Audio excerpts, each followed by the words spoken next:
KaraokeBooks. Dubrovsky. Aleksandr Pushkin. Translated by Keane. Audiobook. Chapter 18. Kirilla Petrovich was pacing up and down the hall, whistling his favorite air louder than usual.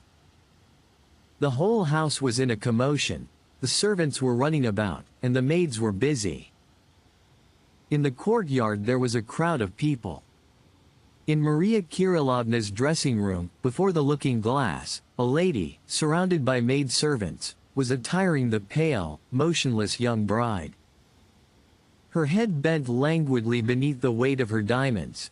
She started slightly when a careless hand pricked her, but she remained silent, gazing absently into the mirror. "Aren't you nearly finished?" said the voice of Kirilla Petrovich at the door. "In a minute," replied the lady. "Maria Kirillovna, get up and look at yourself. Is everything right?" Maria Kirillovna rose, but made no reply. The door was opened. "The bride is ready," said the lady to Kirilla Petrovich, "order the carriage." "With God," replied Kirilla Petrovich, and taking a sacred image from the table, "Approach, Masha," said he, in a voice of emotion, "I bless you." The poor girl fell at his feet and began to sob. "Papa! Papa!" she said through her tears, and then her voice failed her. Kirilla Petrovich hastened to give her his blessing. She was raised up and almost carried into the carriage. Her godmother and one of the maid-servants got in with her, and they drove off to the church. There the bridegroom was already waiting for them. He came forward to meet the bride, and was struck by her pallor and her strange look. They entered the cold, deserted church together, and the door was locked behind them. The priest came out from the altar, and the ceremony at once began. Maria Kirillovna saw nothing, heard nothing. She had been thinking of but one thing the whole morning. She expected Dubrovsky, nor did her hope abandon her for one moment. But when the priest turned to her with the usual question, she started and felt faint. But still she hesitated, still she expected. The priest, without waiting for her reply, pronounced the irrevocable words. The ceremony was over. She felt the cold kiss of her hated husband. She heard the flattering congratulations of those present, and yet she could not believe that her life was bound forever, that Dubrovsky had not arrived to deliver her. The prince turned to her with tender words. She did not understand them. They left the church. In the porch was a crowd of peasants from Pokrovskoe. Her glance rapidly scanned them, and again she exhibited her former insensibility.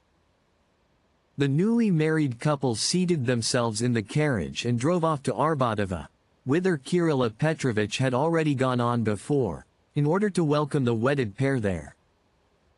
Alone with his young wife, the prince was not in the least piqued by her cold manner. He did not begin to weary her with amorous protestations and ridiculous enthusiasm. His words were simple and required no answer. In this way they traveled about 10 versts. The horses dashed rapidly along the uneven country roads, and the carriage scarcely shook upon its English springs. Suddenly were heard cries of pursuit. The carriage stopped, and a crowd of armed men surrounded it. A man in a half-mask opened the door on the side where the young princess sat, and said to her, "You are free. Alight." "What does this mean?" cried the prince. "Who are you that?" "It is Dubrovsky," replied the princess. The prince, without losing his presence of mind, drew from his side pocket a traveling pistol and fired at the masked brigand. The princess shrieked, and, filled with horror, covered her face with both her hands. Dubrovsky was wounded in the shoulder, the blood was flowing. The prince, without losing a moment, drew another pistol, but he was not allowed time to fire. The door was opened, and several strong arms dragged him out of the carriage and snatched the pistol from him. Above him flashed several knives.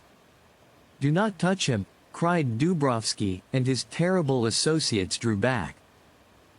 You are free, continued Dubrovsky, turning to the pale princess. No, replied she, it is too late. I am married. I am the wife of Prince Verisky.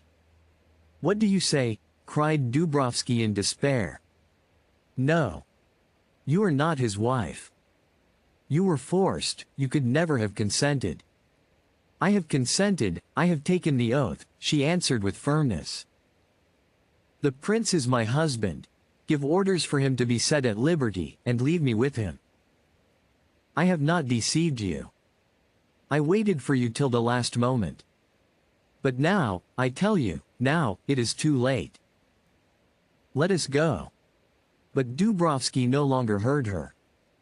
The pain of his wound, and the violent emotion of his mind had deprived him of all power over himself.